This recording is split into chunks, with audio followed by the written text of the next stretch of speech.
Hello, everyone. Welcome to this Q&A session. It's a pleasure today to be joined by Grandmaster Ian Nepomniachtchi. Jan had already qualified for the semifinals before playing his last match. He's currently ranked number 4 in the world. Obviously, someone who has entertained us with some great chess during the Magnus Carlsen Tour.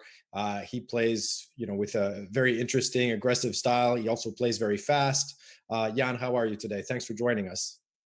First of all, good evening, Pascal. I'm very, very pleased, obviously, to be here and to answer some questions. Well, today is a great day because I have an opportunity to play less chess than 9 days before, and surely then tomorrow. So, okay, the rest day is always, let's say, the one of the best days of your calendar. What have you been doing so far on your rest day?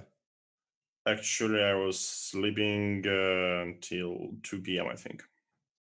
And then, okay, had some dinners and I would say I had some lunch and nothing really interesting, I would say. So just being lazy.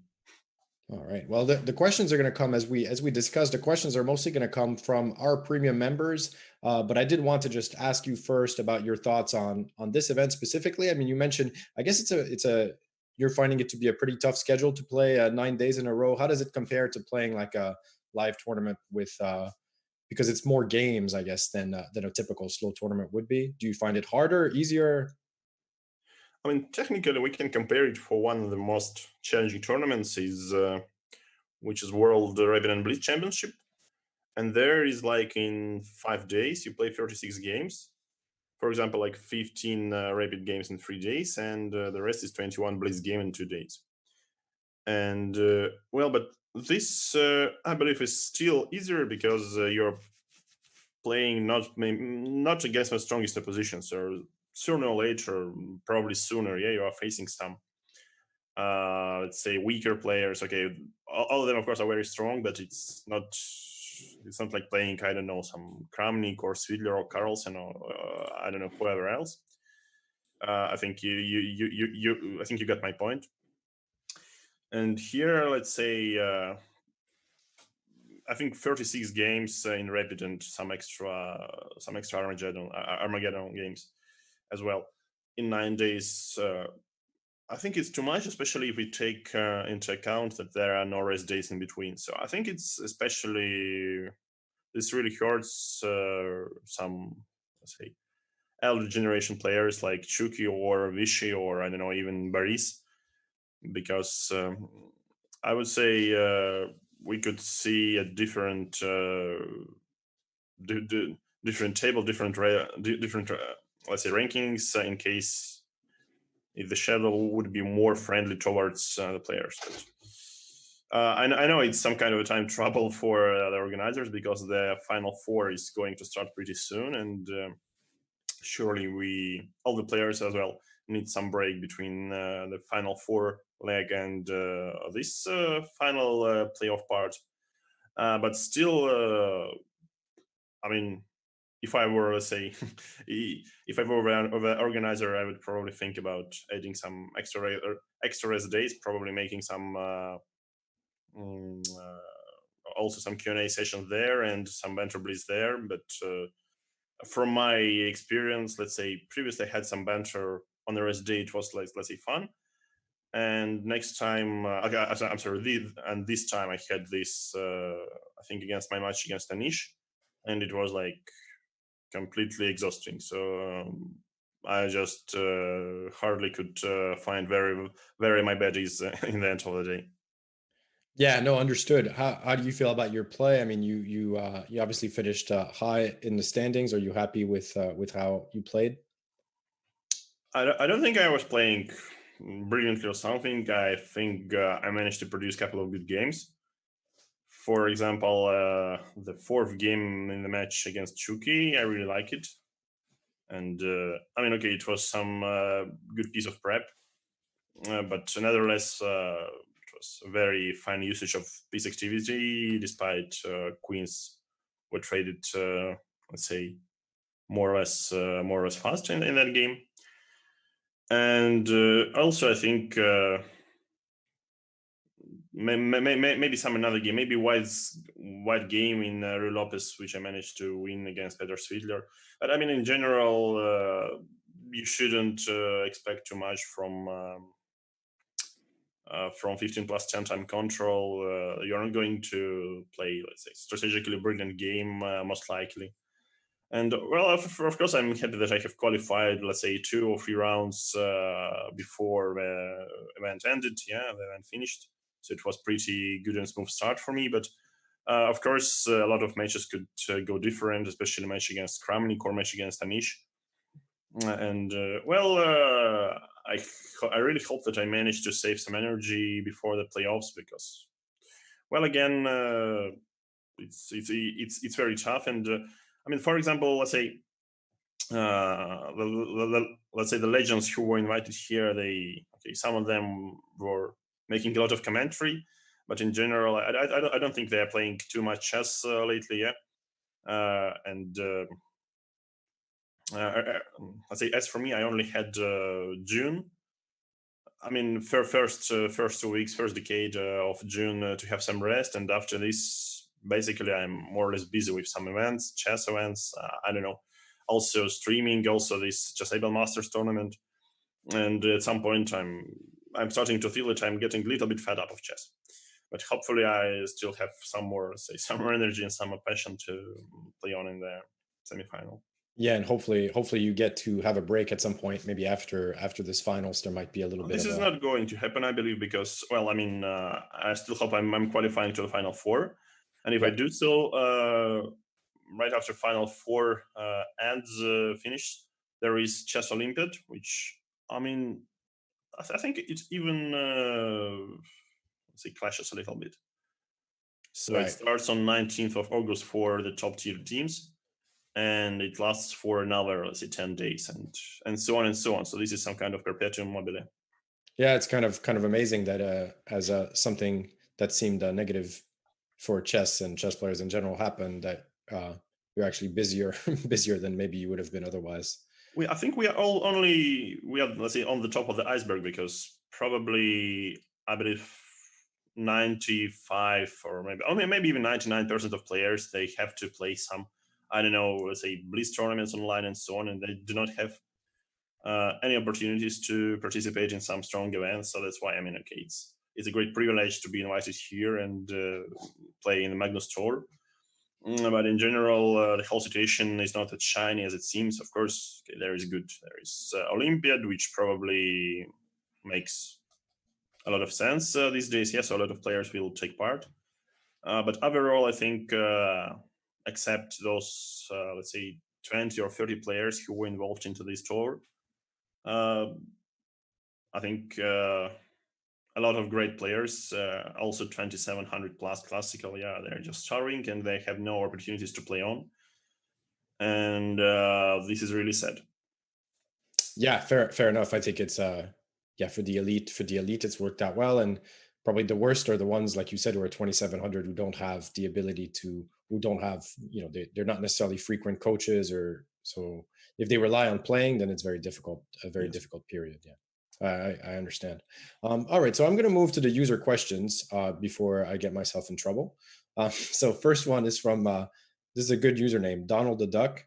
Donald the Duck asks a question that's almost related to his username. He says, "Hi Jan, and this one is not too serious. What character from a book or a movie do you think is most similar to you? Thank you." I don't know the duck. It's a good question, but normally I try to think before I answer. And I mean, at least a few years ago, I would surely say that I'm being a very, very lazy person.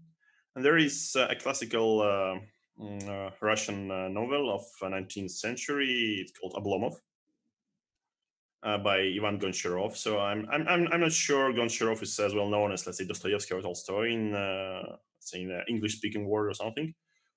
But I really recommend it, and yeah, surely being that lazy and not going to change anything in your life, let's say, yeah, it was parts like, let's say, an essential part of me. at least some years ago. But hopefully now I'm trying to change the course, and at least in chess, let's say part. Okay, of course, I'm much more dedicated to the game and to the work. Interesting. Okay, so are you a fan of movies in general, or are you movies or Yes, books? Yeah, I'm literature. trying to. Well, I mean, in general, I spend a lot of time reading some, let's say, watching some series or movies, or I don't know, sometimes even still playing computer games, and also try to, let's say, read some books. But let's say, the lately reading is not my main hobby, I would say. So it happens probably more seldom than I would like to. Okay. All right. So I'm going to transition. I think it makes sense. You say you're lazy, so let's ask a question somewhat related to that. This is coming from Fuxia. She says, "How does a normal day go for you? Do you aim for a certain routine?" And then she says, "Thank you for your entertaining chess. I really enjoy watching your games." I have, yeah, actually, I was provided the link and I read that question, so it didn't came as a surprise. Well, actually, it's very, very different. So now during the, let's say, quarantine times, well, it's like the already a forgotten feeling. Is so, for example, I have tried to explain. Yeah, so for example, last year I was so busy, so freaking busy with all the tournaments and traveling between the tournaments and preparing, and okay, and then repeating, and I mean, it was just some kind of a madness. And I think starting with May, with last year's May till the end of the year, I was something about 1 month total combined at home. So I mean, first of all, of course, it's none. I would say that probably not every year is like this. Yeah, so probably in 2018, on the contrary, I had like 3 or 4 classical events, and this year, okay, the situation is again very different. Yeah, but in general, it depends on what you're doing. If you're, let's say, somewhere, playing a tournament, of course, everything is connected with the event. So probably you're having breakfast, preparing, having lunch, preparing, playing, having rest, having dinner, preparing, sleeping, and then you repeat.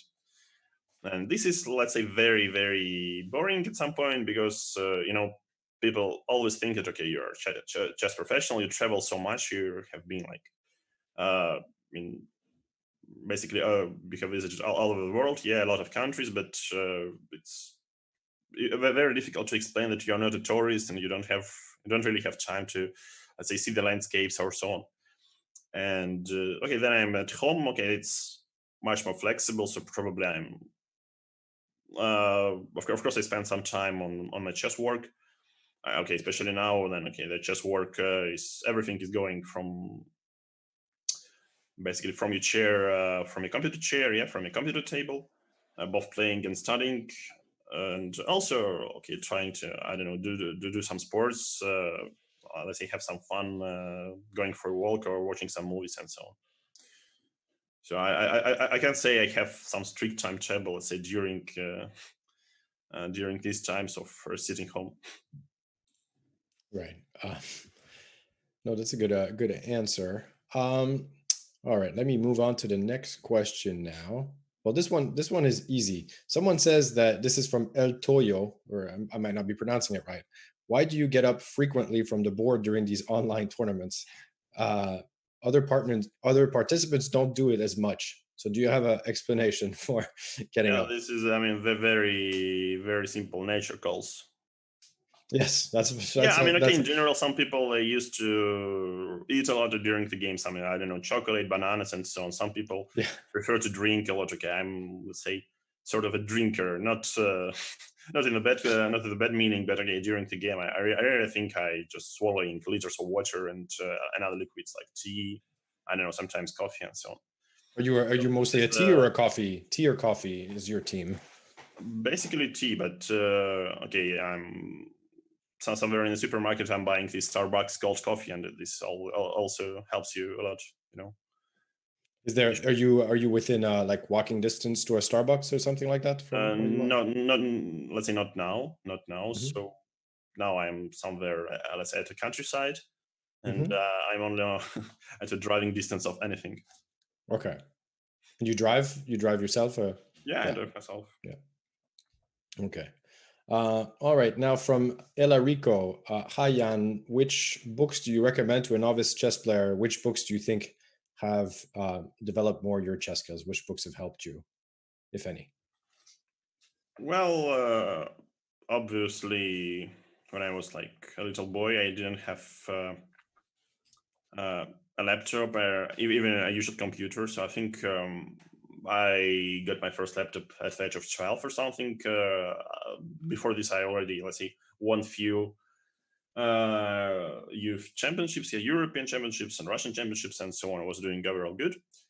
So it was more about books and more about chess periodics like 64 chess magazine and something like this. Yeah, like the chess informator.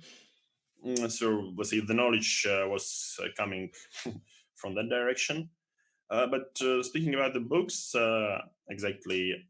Well, I really think that the whole concept of the chess game was pretty decently revealed and described in the My System of Aaron Imsovich, and I think this is the book I can recommend to anybody.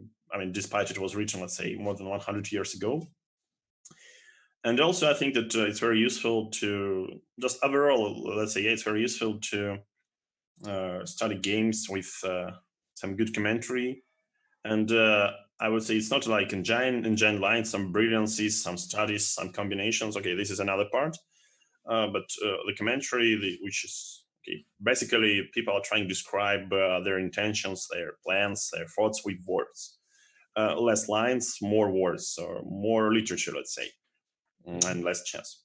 And this type of books is my favorite. And actually, in Soviet Union, there was a brilliant series of books. It was called, I would say, the Black One or something. Okay, because it was, like, say, visually it was all black in front of it.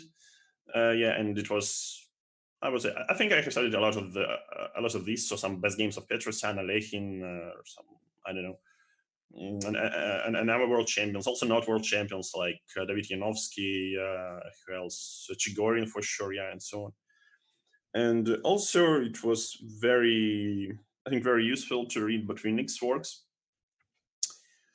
So I think among of plenty of books he produced, one of my favorite is Analytics and Critics works, or something. I think I can barely translate the original title to the English. Yeah, but I mean, in general, yeah. So all material I had was somewhere from Soviet times. So okay, perhaps you may call me a typical, let's say, a Soviet chess school player.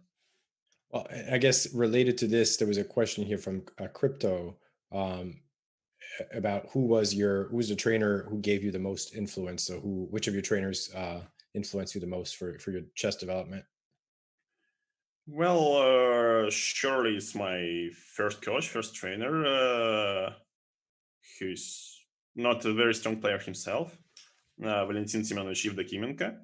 Uh, he, I think, when I first came to the chess section, he was the one to go, let's say, to guide me towards, let's say, first category and master candidate already title. And later on,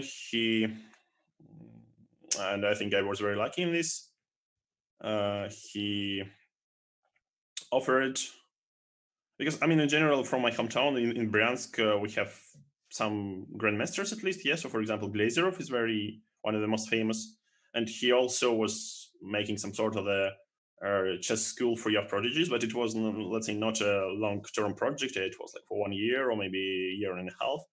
But of course, it was very useful. So some simuls, some lectures. Yeah, and whom am I going to thank a lot is international master Valery Zilberstein, who was at some point I think he was in Korchnay's team during his match, during his candidates matches, and perhaps maybe even during his match against Karpov. And unfortunately for him, he never got a GM title, but he was two times Russian champion in those Soviet times, which is very much. And in general, I think he managed to give me the correct attitude about chess, and he just teaches me that I mean, in general, your goal is not to win a tournament or something. You should just try to learn chess and play it good. I mean, it doesn't really matter. I mean, if you win or lose, but you should. I mean, okay, you should learn, you should improve, and you should learn how to play good. And this is the key. And I think this is a very correct attitude. And especially right now, then okay, people are trying to break all the records. I don't know, become the youngest GM and so on. I don't think okay, this way, of course, also should be respected, but I think first and foremost you should do is just to learn to play some good chess, and the rest is coming, let's say, together with you, let's say, with your skill. Right. Okay. Now, this question is from Yapuis. Yeah, and it would be great if you would author a print book or a chessable course on the Grunfeld or a best games collection. Do you have planned to write a book at some point or do some kind of chess content? Well, that's a good question, but I think previously I answered to the very similar question on some friendly stream with Moro. Mm-hmm. He actually has a YouTube channel. And I think, if I'm not mistaken, I have answered that I don't think I can share some, let's say, big wisdom so far with some people that this would be really, say, useful to read and to learn and to study. Because, okay, I know some people, they're just those who basically start more, let's say, more coaching and less playing. I would say, okay, the elder generation, they're, let's say, publishing some my 60 best games or so on. So this sort of literature. But some of them, I don't know. I can't. Well, I could barely stop myself, and I should, okay, point out incredible GM Naroditsky, who I think he first wrote his first book, and he was like 12 or 14 years old. I think he was too late, so probably once you can read or write, you should already produce something. And I mean, if to be serious, once again, I think to write a book, you should be okay, at least a world champion or maybe a challenger, and so on. And okay, all those guys who are publishing their brilliant analysis in some lines, and okay, I mean, okay, I can understand this, but this is not sort of the work. Let's say, of course, I respect, but I do not admire. So that means maybe one day, let's say, I'll decide that's enough for me. I had enough of chess. Let's say, enough of practical chess. Yeah, then maybe. But till that moment, I don't think. Let's say I'm sort of a person which should lead the opinions. Let's say, and teach another how to do things. All right, that's a good answer, and I guess to share the secrets on the Grunfeld makes more sense when you're not as actively playing as you are today, probably. But okay, then a question here on playing in faster time controls from Red Ribbon 3700 about how much faster do you calculate during a rapid game in this tournament format versus in classical games? Isn't that exhausting? Thanks in advance. And so I guess I would add to that question, like, how do you approach playing in rapid tournaments versus playing in slower games from a psychological perspective, a preparation perspective? Well, I mean, in general, the point is that there is no difference. There is completely no difference between the way you think, the way you take the decision, this or that. Okay, it may vary. So sometimes, let's say, you prefer follow only your intuition without any calculation, even in a classical game. So the position looks so complex for you, you just have no idea, but you just, let's say you have a strong feeling, okay, that this piece, let's say, belongs to the center, or let's say the rook belongs to the b file, because this is going to be open, and so on, yeah? I mean, some examples. And I think the way of thinking is not going to change for any player. So basically, okay, some players, they're trying to play more for tricks, being more tactical, but I mean, in general, it doesn't really matter. So your type of your favorite type of position, your type of your, let's say, your strategy, yeah, tactical or positional play, it remains all the same. And of course, I prefer classical games because you can basically think for some more. So it doesn't help me sometimes. Yes, sometimes of course I rush with some decisions, and this often leads to some mistakes.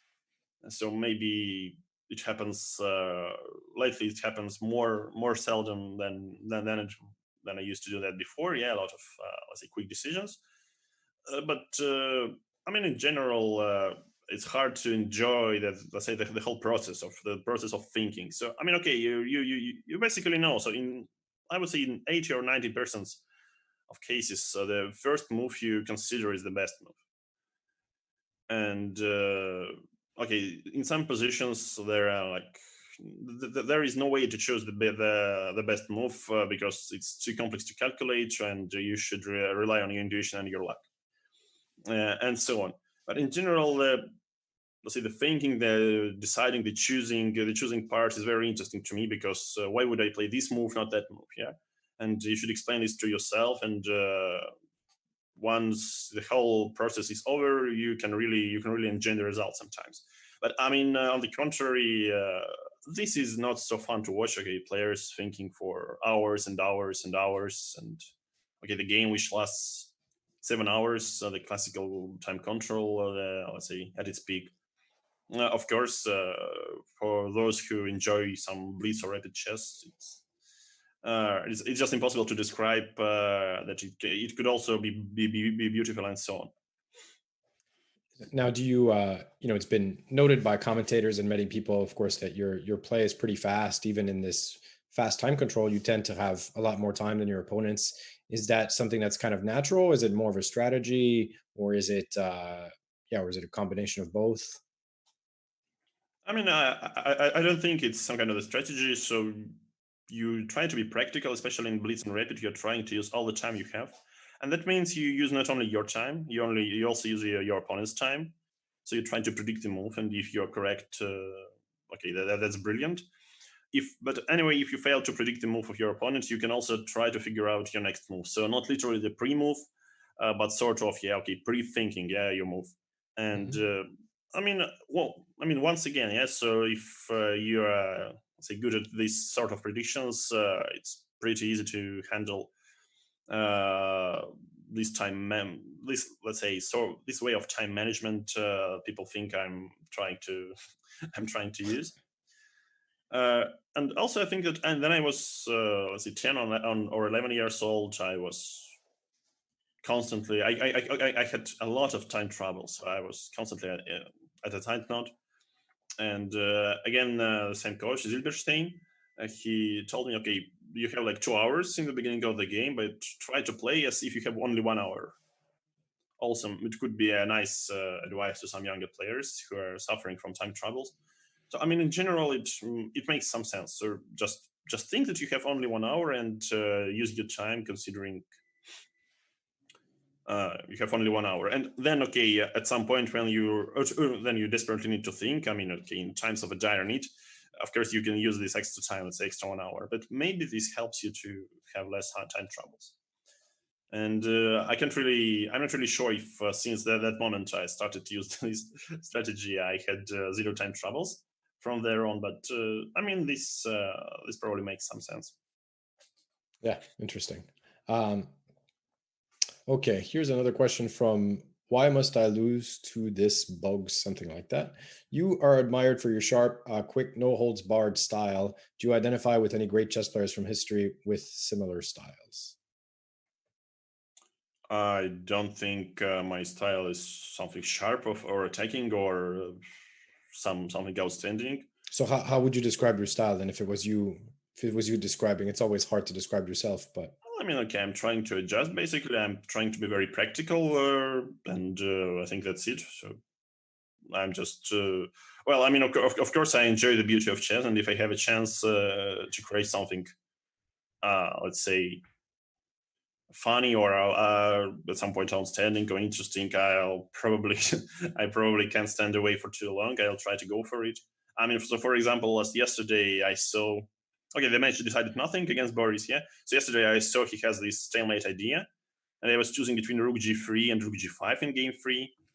And yeah, okay, I'll actually try. I'll try to show. I'll try to show this the position actually. repetition game, yeah, in the queenside game.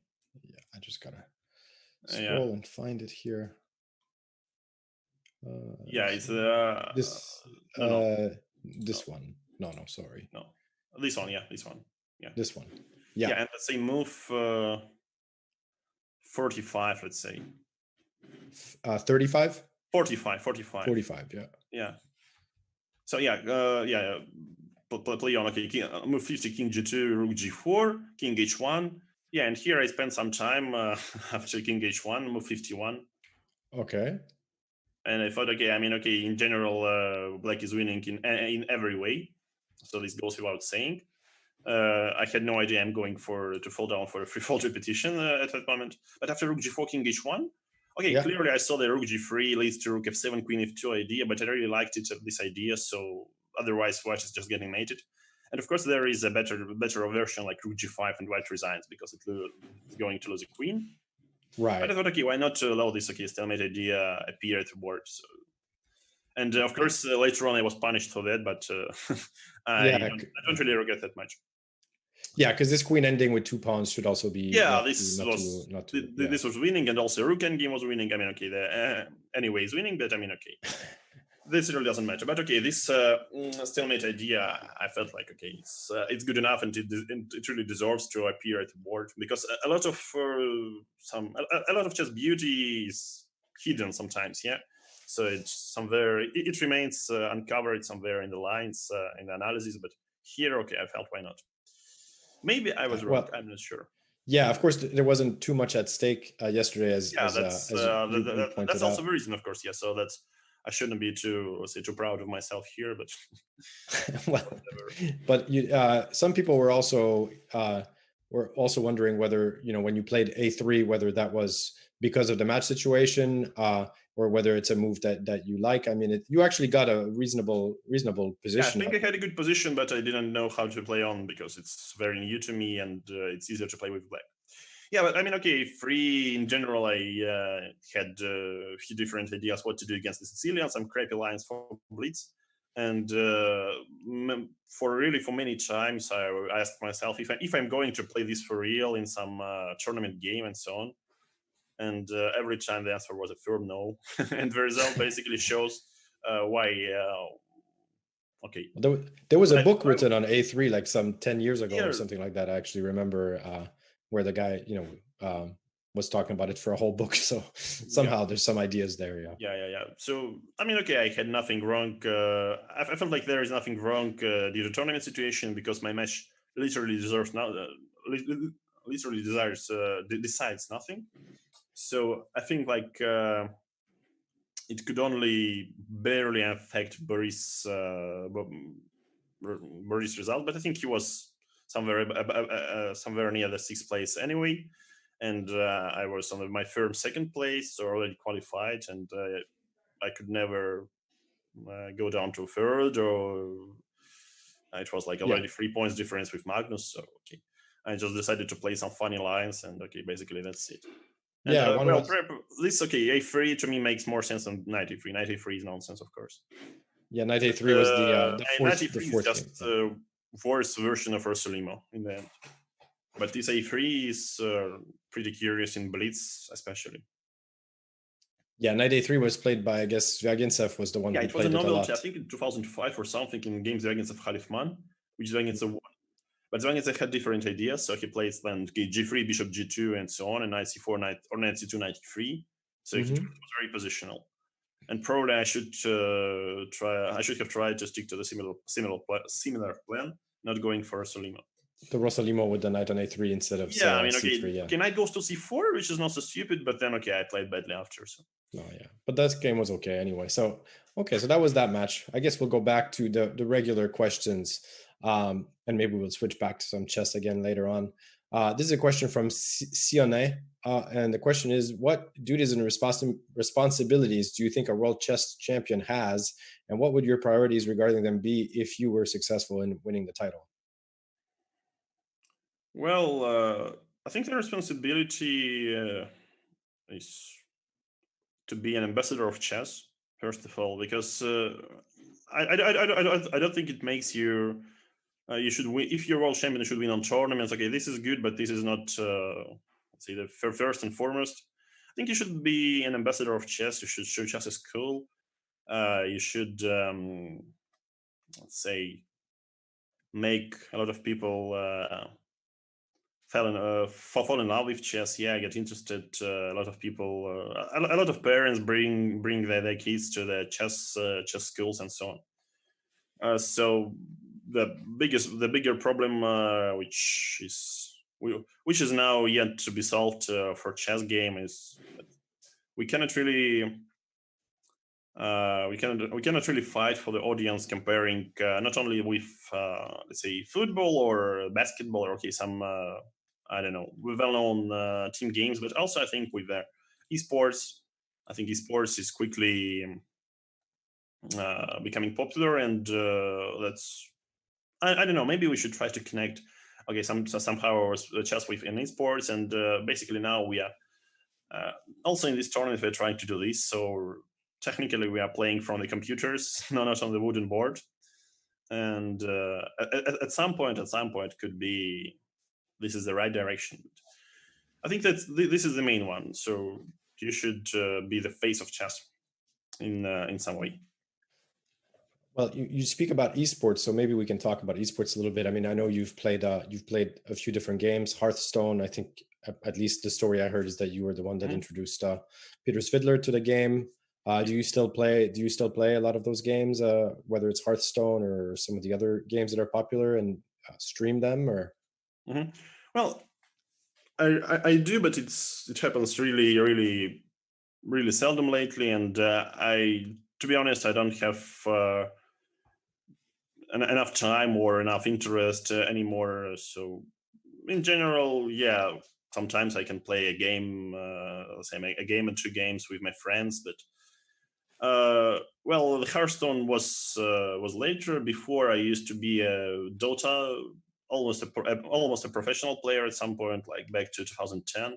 It was even the times of Dota 1, 2010, 2011. So I think uh, back in 2008, before I won the Aeroflot Open in Moscow, my daily timetable was something like, not to be mistaken. So I woke up about like 5 or 6 p.m., starting playing Dota. At about midnight, I had some, let's say, dinner.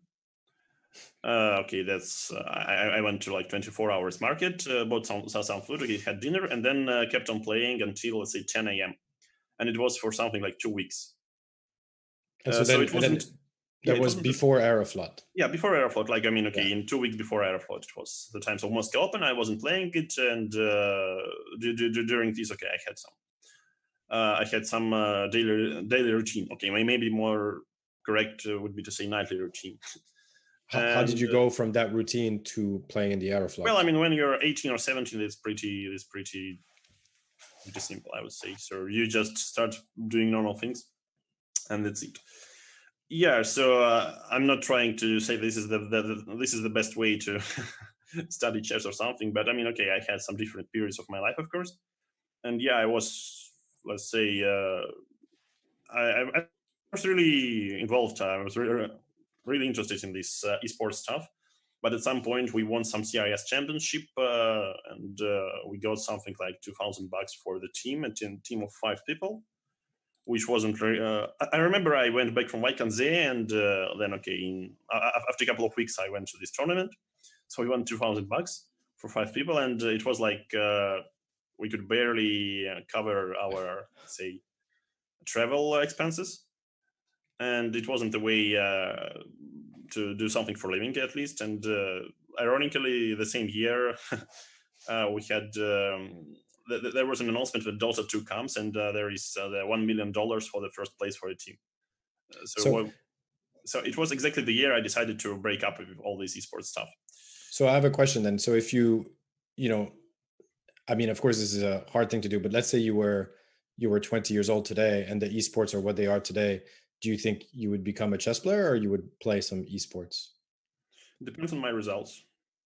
I think I never considered myself anything like brilliant or very talented in esports. I like a lot of qualities for that, a lot of perhaps character traits as well.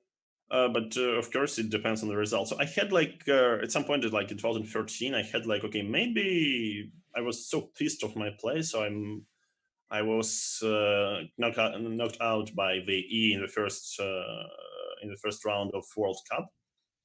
Because actually I was the night before the night before the game I lost, I was watching the international until 6 a.m. And okay, yeah, under normal circumstances it would be nothing to me, but the problem that the hotel there in Tromsø, at least my room, had its windows towards the airport, and let's say I went to bed at 6 a.m. and at 7 a.m. I woke up because it was impossible to sleep. And later, okay, my opponent wanted to make a repetition, but I thought, okay, well, what is this repetition? Screw this. Okay, I should win.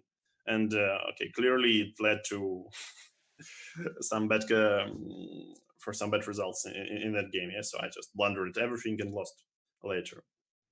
So after a couple of those results, I thought like maybe okay, I should try, let's say, to go back to the esports. But in general, it requires to be available for your team at least 5 or 6 days a week and 7 hours a day. And okay, I felt like I'm not ready to break up with chess completely. And okay, I thought like, okay, let's it be like I can be an amateur, let's say, a viewer, maybe some commentator at some point. But yeah, I'm not ready to invest so much time into the thing. I could barely play well again anymore. And how do you feel about like whether chess gives you skills that you can use for a lot of other things, or did you have skills that made you be good in chess? That sort of chicken or the egg question, and like did you feel like chess would be useful, for example, if you wanted to be good in math or in other games like poker or some other stuff? Mm-hmm. What's your view on that? I don't see. I have never seen it. I don't see now a direct connection between the chess and let's say being smart or in general being successful in other parts of life or science. But in general, of course, chess helps your strategical say way of thinking. Yeah, so this might help you in business or something. Yeah, so basically you start after some let's say hours and hours spent on chess, you start to think like, if this, then that. And I would say that not so many people are using this strategy, and this is pretty. I would say this is pretty useful, and maybe because of the few first world champions who were like had a lot of degrees in math or some kind of science or engineering. Okay, like I don't know, last year between and so on. So really, some brilliant minds of their time. There is an impression that the chess is some, let's say, highly intellectual thing, yeah, highly intellectual stuff. But basically, and this probably, I shouldn't say this probably, but I mean, in general, I think chess is, I mean, of course, it helps some parts of your, let's say, brain to work better, yeah, for something connected with the logic and so on, yeah. But in general, if you're not, let's say, a clever person, chess is not going to make you more clever. So that's what I would say. And maybe it sounds wrong, but I really think that. So there are a lot of absolutely brilliant minds among the chess players, and at the same time, some guys are, let's say, not so. Fair enough. All right, the next question is from GM Arian, but it's not Arian Tari, so different Arian. He says, there's 3 questions, so I'll ask 2 because otherwise it seems like too many. First one is just a funny one, so I figured it's quick. Current top 10 player you would like to be with when you're stranded on an island. I think I have used to be asked this question last year in Kolkata. I think Tanya made some very small Q&A funny questions, and it was one of the. But it was like I had to pick someone from the tournament, yeah. Okay. And So it's a different, could be a different I think answer. actually I picked Magnus because he seemed to be the most fit, and surely we need someone, let's say, to make all the dirty work. Yeah, but does he have survival skills on a I don't stranded know. island in nature? I mean, okay, me or him? No, he. I'm just saying, I'm Well, not I mean, sure. Maybe he does. I don't know. So he's from Norway, so supposedly he has some, I don't know, predecessors who had to do this. Yeah, Vikings. Yeah. Yeah, sure. So you would still pick Magnus, let's say, in the I'm top just 10? lazy to think about than you are. That's Than you fair. answer. See, Yeah. all right. Then the next Let's question take. from the same guy is more serious. So, how did you develop your psychology after you crossed 2700? How did you make it into the top 10? And how did you develop trickiness, which we talked about this a little bit. Maybe you don't see yourself that way, but for which you are admired so much, according to this guy. Well, I don't think I have ever worked or something about it. Well, first of all, about trickiness, so I think it's pretty obvious that no one likes to lose, and when you're into trouble, you are trying to do all you can in order not to lose the game as quickly as possible. So that's a very simple choice. So let's say you're you're getting mated in two, or maybe you are trying to do something else. Yeah, but the game is still goes is going to go on for, I don't know, 10 more moves, let's say. Obviously you're not going to choose mate in two unless maybe you're Swidler, yeah, so who likes some nice food, who doesn't like to suffer, of course, and he prefers sometimes to, for some beauty to appear. I mean, okay, no, obviously, no offense towards Petr. Petr is a brilliant guy. Well, so regarding psychological stuff, I'm not sure what to say. I really like the story. I think this is a story about Lev Psakis.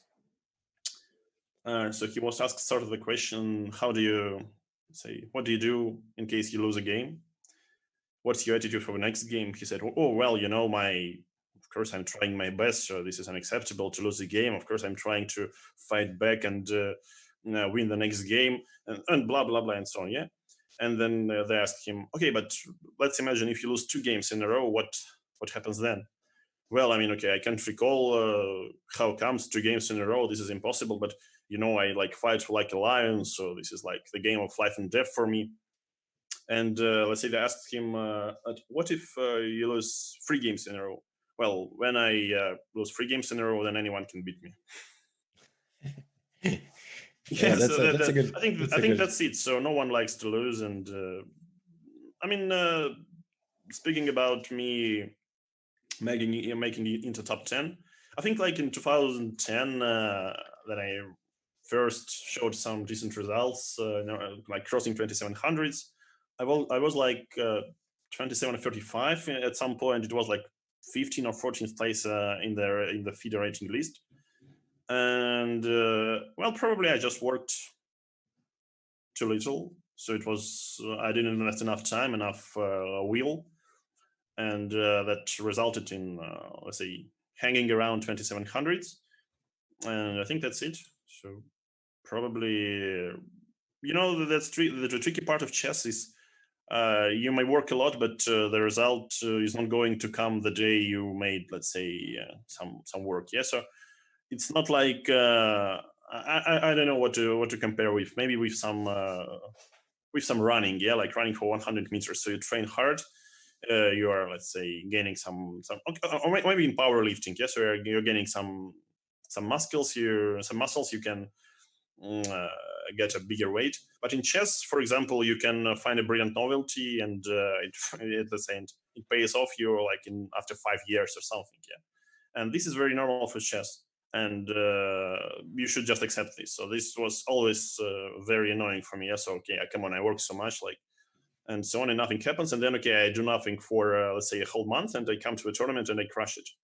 So this is no logic here, but in general, the logic is always there, but sometimes it doesn't come into the same day you think it should. Yeah, chess is not the game for instant gratification, for sure. Brilliant. Yeah. All right. This is a good segue into the next question, I guess. This guy's Sergei Rachmaninov actually asked 9 questions, but I'm not going to ask all of them. So we'll start with one that seems to make sense with where we are in the conversation. What is your approach to work on chess? Do you need to be very focused, or would you rather listen to some music and get inspiration from taking a bit more distance with the chessboard? If so, what kind of music do you enjoy when you're working, and what kind of music do you like in general? So, the person with the nickname of like Sergei Rachmaninov is supposed to ask about music, yeah? Exactly. Yeah, that's why. Not so surprising. Well, I have no answer. So it depends on mood, and let's say the music part of the question depends surely on mood only. So sometimes, okay, if the sort of if that kind of music is not going to interrupt your work process, it's just nothing wrong with this. I would happily listen to some music during my work, during my let's say chess classes. And well, it was like eight more questions. Yeah, there. Word. Yeah. Well, I mean, I'm not going to ask all of them because I think the chat will crush me. But do you play an instrument, or would you like certain musical? Do you feel like you have a musical talent? Maybe singing? Well, I'm used to sing sometimes in karaoke with my friends, but I think this never equals a talent. Yeah, probably the contrary. It equals something else by the talent. Yeah. Yeah. Well, I don't think I'm capable of playing any of musical instruments, but when I was a kid, I was trying to learn playing piano only using some books and without a teacher, and I was even trying to compose some silly music the time, but it was maybe then I was 6 or 7 years old, and it's never gonna anything like anything serious. And well, of course, I'd like maybe to learn how to play the guitar at least, yeah, and so on. But maybe one day I'll gather myself and do that. Sounds like a noble goal. All right, this question is from Zevich. I don't know if it's some kind of pun with Morozevich or not, but maybe. According to Spassky, during a championship, the mind must remain firm. How do you prepare yourself psychologically for big games or big tournaments? Thank you for your opinions. So another psychological question, and another time. I'm going to tell the same story about Psakis for the second time. For those who don't know Psachis, by the way, Psachis was USSR champion, I guess, a couple of times, and he's been a famous very, coach. Very, very, very strong player. One of the most talented, I think, of his generation. Yeah, I was happy to have him as a coach for at the Olympiad some years ago, so I know him a little bit. So that's I'm not sure. I'm always very confused about this story because I have heard it from some, I don't know, for some elder guys, and I'm not so sure if it's directly exactly about him, but I think so. I'm sorry if I let's say if I'm wrong here, and the story is about some another player. So about some strong tournaments, well, I'm really excited every time when I'm going to face some strong opposition. It's very challenging, so you're not so. I mean, as for me, I'm not so excited playing some, let's say, weaker players. Let's put it that way. And on the contrary, then I'm facing some really strong guys. I don't know, like Magnus or Fabio or Ding or I don't know, Anish, Lev, Shach, Kramnik, and I mean, okay, you can basically open the rating list and read all the names, yeah, from top to the bottom. This is really challenging because only here you can prove you're really good. And this is also really challenging because those guys they really know and they really do play some good chess. And if we are both lucky, there could be also, let's say, the battle of concepts. So it's not only about the opening preparation sometimes. So sometimes it just goes for some very, very silly stuff like I have learned that line, you didn't learn that line, so that's why I'm winning. So this is not the most loved part of the chess game for me, of course, but this is the most, I don't know, this is probably the part of the game where most of the people can harvest some points, especially in the last 5 or 10 years. Yeah, but it's always a pleasure to play chess as it would be just a game, not some sporting event, just a game. So you play against someone who is also very strong and who's trying to beat you and so on. And he thinks he's better, you think you are better, and only one can win, yeah, in the end. And the whole process is very, I mean, I think it's the main one. So that's why I really feel jealous to chess amateurs who doesn't care about the result, who can just, I don't know, they play whoever they want. They can play against their neighbors and so on. They can go, I don't know, to the park and play there without clock, without stakes. Just, I mean, enjoy the whole process of playing and fighting another mind, let's say, another personality.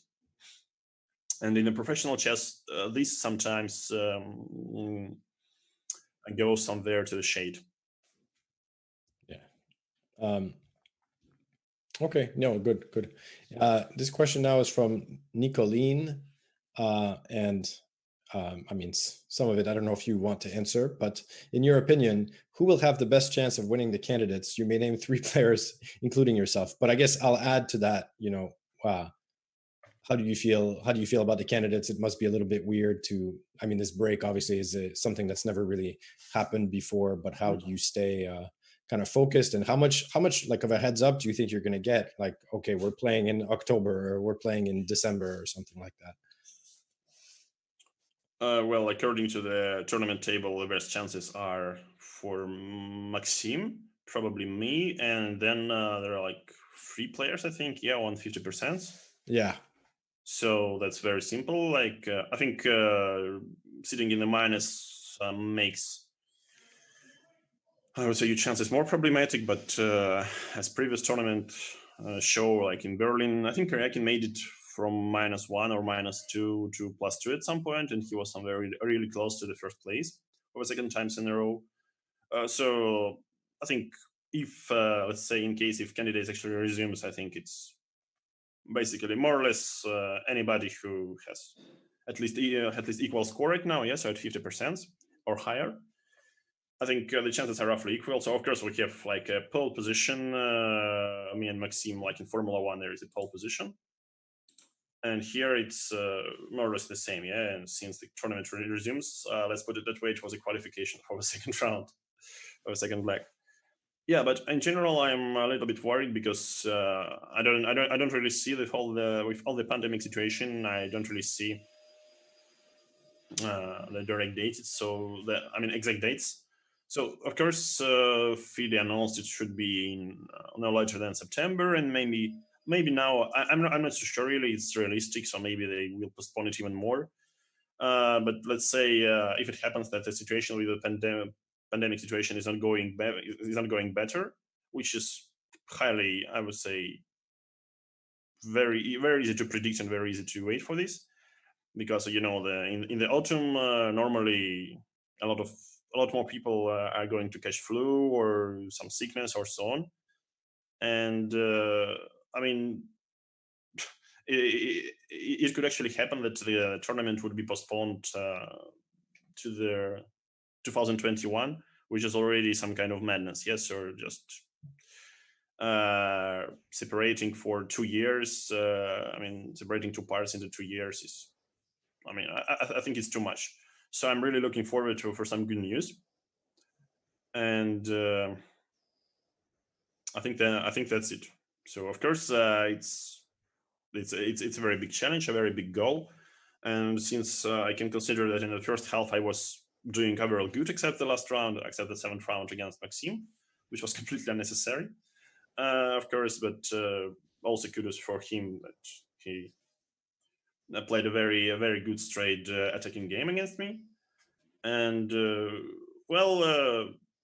it's a very big question if there is even possible to keep your good form and let's say correct attitude and low tons of energy.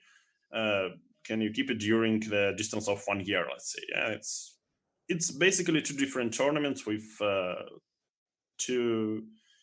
I would believe even in some way with two different lineouts, because you are not going to see, let's say, Dink playing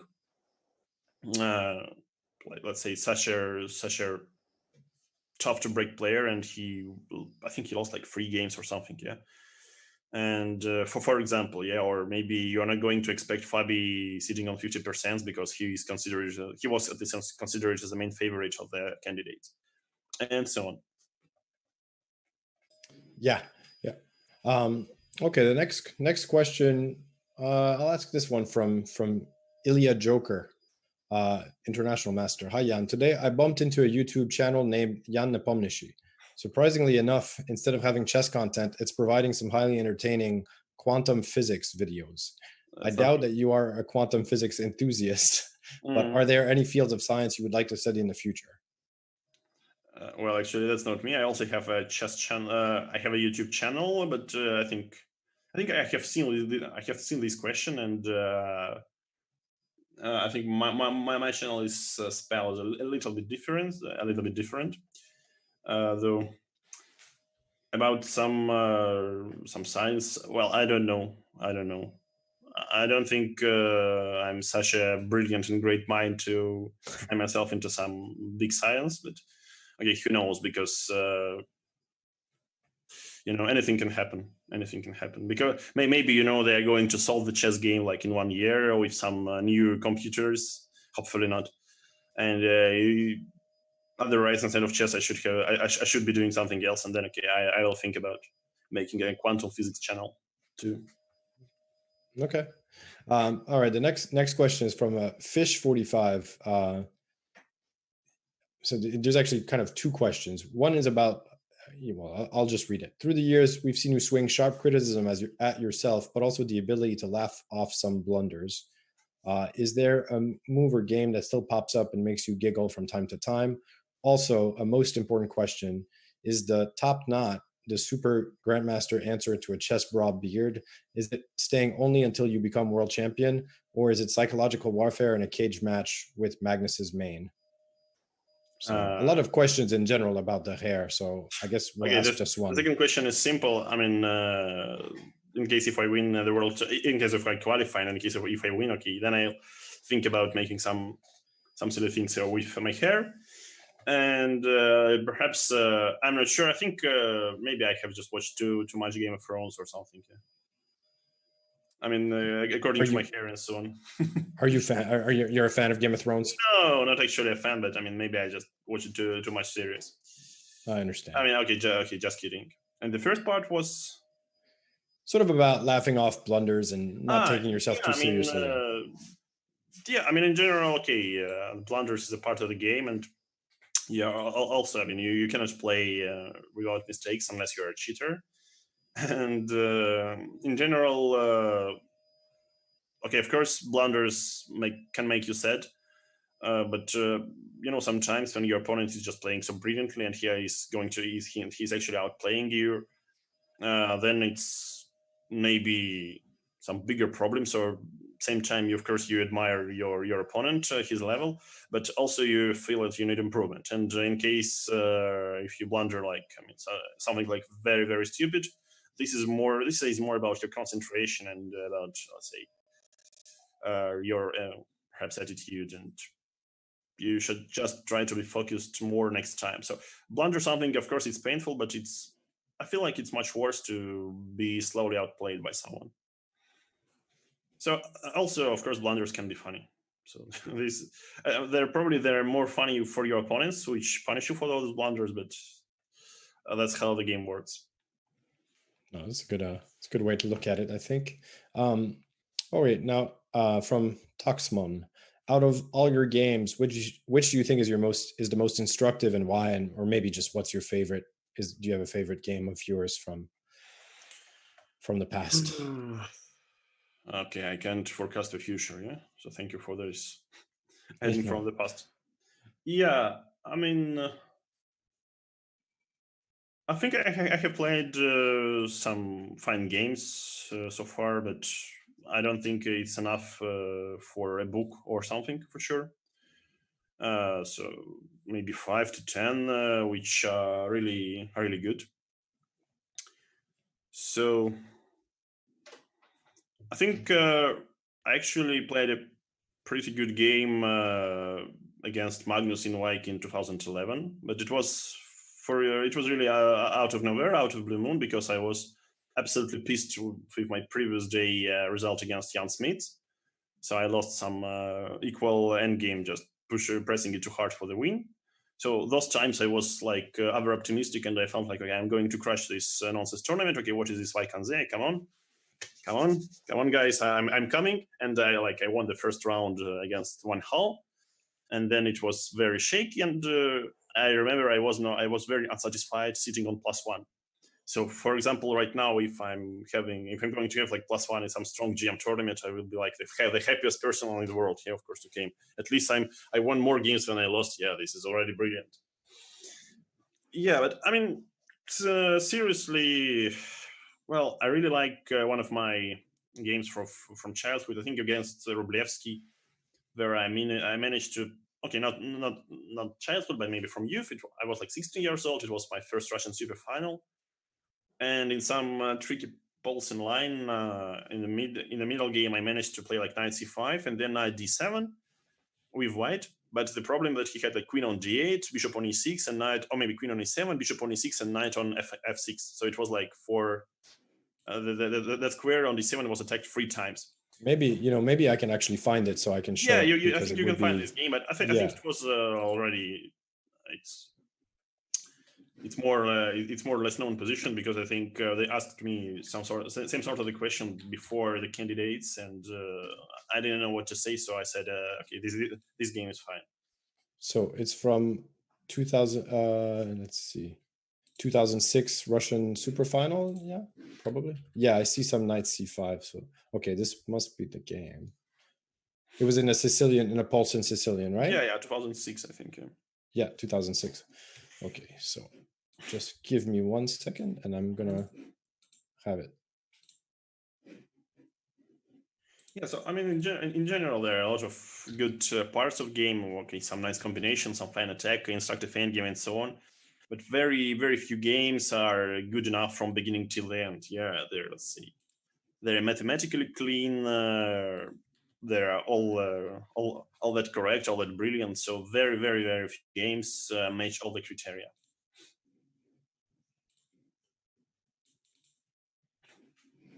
Okay.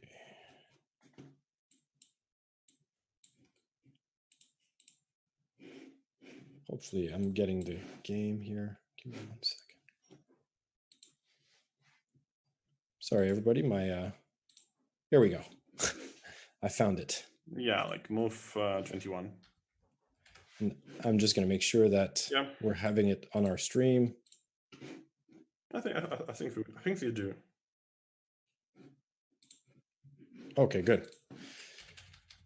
Here we go. So, tell me when to stop. I have said this already. Move 20 and out 21. Okay, this is. Yeah, sorry. So now it doesn't look like something spectacular to me. Then I see this game again. But I think by that moment I was very excited. Okay, I found such a brilliant and, which is more important, correct idea. Yeah, rook e5, and okay, if you takes, I take, and okay, basically here I think white is nearly winning. Like, okay, 2 bishops, e-file, say active pieces, and there is not enough time for black to mate white's king. And if something goes wrong, I can always play king a1, rook b1, let's say. Yeah, but here rook e5, and probably he didn't see my next move here. I'm not sure if I was planning this knight d7 here already, but rook e5 basically just pushed me towards this trick. Yeah, it's a really nice. That is a really nice move. Yeah, I mean, okay, double pin, but I think this is actually the best move in the position, and it's nearly winning, which is. Yeah, So now he played knight h5. Yeah, then I think it went more or less forced. Okay, I still was so afraid of Rublevsky. I think, okay, not maybe afraid, but I had so much respect. He had like about 2,700 that time, and I was like 2,550. Yeah, and No more for sure. he's like 15 years maybe older than you or something like that. I'm 10. not sure. I'm not sure. I Yeah. think he's the from the same generation as Petr Svidler and Okay. Kramnik. Yeah.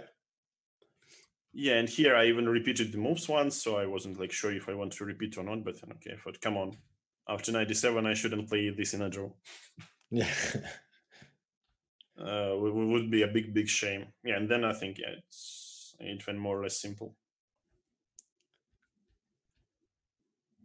Yeah, he's still pinned.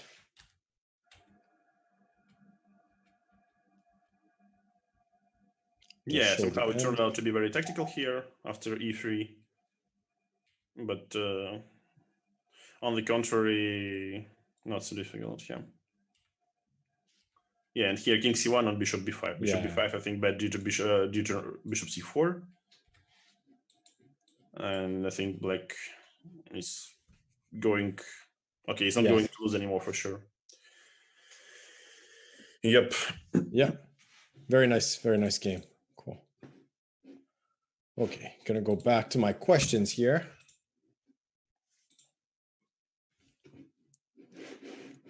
Actually, I lost the questions. Sorry, everybody. Coming back to it.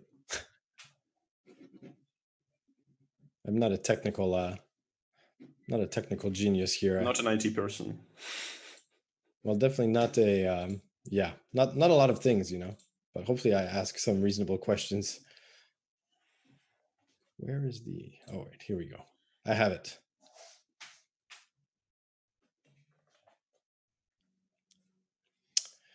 Okay. All right. This question from Halbuisen. Your guess on Alireza Firouzja's future, and maybe you can say, do you have some of the young prospects that you feel are particularly impressive today? Let's say, I'm not a magician. I'm not a forecaster. I cannot really guess the future of anybody. And okay, there are basically, okay, of course, he's already a very strong grandmaster, perhaps a super GM, because he has crossed this 27 psychological barrier very quickly. And I think he was like 16 or something, yeah. And I think before him, I think Magnus did the same, and also VE did the same. And we see like two very different ways. Like, so for example, Magnus is the current world champion, yeah, and he also crossed 2750, then 2800s, and so on, and then 2850 at some point. And for example, VE, who was considered to be like a super talented guy and so on, like, I mean, completely outstanding, very attacking and so on. Maybe he's just taking his time studying in the university, because in China this is a very serious stuff to do. But I mean, maybe he just faces some objective problems with his play. I'm really looking forward to see him. I mean, playing so I say better and better, and join Ding in this. Let's say among the leaders of Chinese chess, and this day and that way, it's both like very possible. And I don't really know what's the difference, what was wrong, and okay, probably people around you, they basically make all the difference. And I think Magnus is very lucky. He's joined everywhere by his dad, who is a very great personality, a very nice and humble person. And I think he transferred all his, let's say, best human qualities, and also respect for your opponent, your fighting spirit, and so on. He managed to transfer all this to Magnus, and this, I mean, is very important along with some chess, let's say, from some chess qualities. Also, the human qualities, the sportsmanship qualities are very are really good, and the talent itself, the lone talent, is. I mean, it brings you somewhere for sure. It might even bring you, let's say, above 2700, but a lot of things should, let's say, collide all together, that you become, let's say, someone who is going to rewrite the history. So of course I wish Alireza all the best. He's surely one of the greatest players of his generation, and probably we all are going to see him very often, and pretty soon we're going to be tired of him already, of like winning all the tournaments. And I'm really looking forward for this. But also, let's say, this means you should do like loads of work to really match the level once you reach this. Because I know this probably from my own experience. For example, reaching 2700 was like something very routine. So I was hanging around like 2630, 2650 for I think 2 or 3 years, and then in 1 year I get like 80 ELA points, winning all the tournaments I played in. And then at least according to the rating, I didn't make any real progress. So this is sort of mistake I probably wish everybody not to repeat. Right. How do you feel about, some people talk about how someone like Alireza, but to some extent Magnus was similar, like play a ton of blitz games online versus more traditional approach that some, maybe some of the other players, like some of the stars in India, for example, or maybe more studying more classically, let's say. Do you feel like there's a correct approach, an incorrect approach? Do you feel like that can hamper the progress? Not really, or? Well, the only good measure for the approach correct or not is the result. If whatever you do, it gives you the result, then probably what you were doing was just fine and correct. If you are going to achieve nothing, then what you did was was supposedly wrong. So let's just probably I would say we should just sit and wait until it happens. Of course, I'm very impressed with all this Indian generation, but I feel like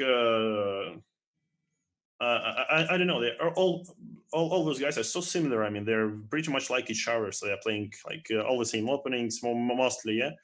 So I'm not going to say anybody of them is lacking some creativity, but it seems like they're trying to be very technical, and they're not, let's say, how to explain. I mean, chess could be very different, and of course, let's say more or less scientific approach, which is shown, let's say, I think mostly by Fabi for a few years ago, and by Anish as well. So you just basically, you are a very talented person yourself, of course, but you also learn lots of theory. You are not going to get any problems, never ever, in the opening. You have a very good opening repertoire, and you're not trying to be creative. So basically, only way you can lose is you are getting very, very surprised in the opening. But this is not going to happen because you remember everything, and you just keep on, let's say, repeating and learning, and so on. Yeah, and this, I believe, this could probably set some limit for you, and this might be dangerous. But of course, not in those two cases, but in general, if you are trying to do this being, let's say, 12 years old, and your coach pushes you toward this, I would say that I would like to mistake, but I feel it could be a little bit double-edged from some point. But well, again, maybe I'm the last person who should worry about it here. Well, yeah, no, but you're just giving your opinion, which is Sure. Good. But I guess, so your point is that at a young age, the player should try to play like different kinds of positions, not just always play, let's say, Berlin and just play this one kind of position. Yeah, I mean, okay. So for example, I don't know. So London is very popular right now, but basically what are you going to learn by playing London, for example, in all your games? Mm-hmm. So for example, who's like very, very talented guy? Michal Sarin, very talented guy. Yeah. So 26 plus already. I think he's like 16 years old, and I think he's going to cross 27 soon enough. But I'm not sure that, I think during all his childhood, he played like only one opening, and he never tried anything else. And maybe this is just enough. But and then, okay, once you achieve some good style and some good results, and you are already a good chess player, then you can try something new. Maybe this is the correct approach. I actually have a different take on this topic, but once again, so I'm not an example of the correct usage of your time and correct, let's say, management your chess talent. I would put it that way. So probably there are some guys who can explain this better and who has some more positive experience. Well, still, I mean, you're you're ranked number 4 right now. It's not exactly a complete disaster, Not so bad, but it could be better, I think. Yeah. So yeah, understood. Understood. But it seems like I don't know if this is just me, and this is a question, but like, do you feel like the trend, with the way computer preparation has evolved in the last like decade or so, it seems like already the trends are pretty different, and that most of the top players are trying to shift around, and because otherwise, like, they're a target. Like, do you feel like this is continuing? And I know, for example, for you, it seems like you're really quite unpredictable. I mean, some things like maybe the Grunfeld or the French, some people are expecting you to play sometimes, but there's also a lot of variety in there. Like, do you feel like that's the right way for the future because of the way the computers are helping us now? Or well, this is going to kill chess sooner or later, of course. I mean, this goes without saying. And at some moment, I'm afraid we're going to this drought stuff of making drawing of lots for the opening, or maybe drawing of lots of their initial piece placement. Yeah, like in chess 960.